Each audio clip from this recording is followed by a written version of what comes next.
হামস্টারের পক্ষ থেকে বড় একটা আপডেট এসেছে। আসলে আমাদের সবার এটা আসলে পড়া দরকার। আর কী পরিমাণ বাটপারি করেছে আমাদের সাথে। আমরা তো সাধারণ মানুষ, যারা কাজ করেছি আমাদের সময়ের মূল্য তো দেয়ই নাই। যদি ফেয়ার লিস্টিং না হয় সেই ক্ষেত্রে আমরা সবাই বয়কট করব। এটা বয়কট আমরা কিভাবে করতে পারি? আমরা এদের চ্যানেলে গিয়ে এটা আনসাবস্ক্রাইব করে দেব এবং এদের টেলিগ্রামটাতেও আনফলো করব।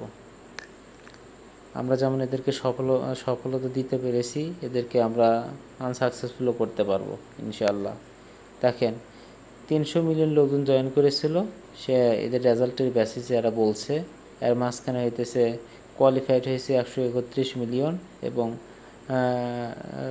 2.3 মিলিয়ন হইতেছে ব্যান্ড হয়েছে।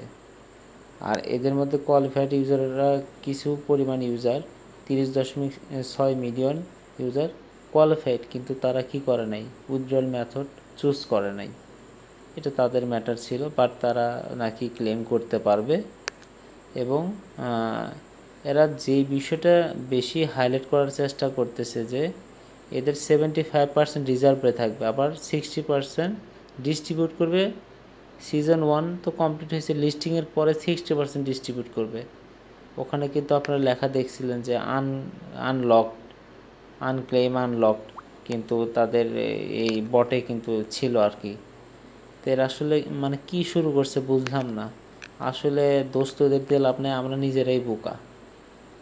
যে পরিমাণ টাইম আমরা এটার পিছনে ইনভেস্ট করেছি, এটা অন্য জায়গায় দিলে এর থেকে দ্বিগুণ আসতো। এখন আশা করব এরা যেন একটা ফেয়ার লিস্টিং প্রাইস দেয়, তাহলে হয়তো এদের সিজন 2-র জন্য ভালো হবে। ঠিক আছে, আজ এই পর্যন্তই। ভালো থাকবেন সবাই।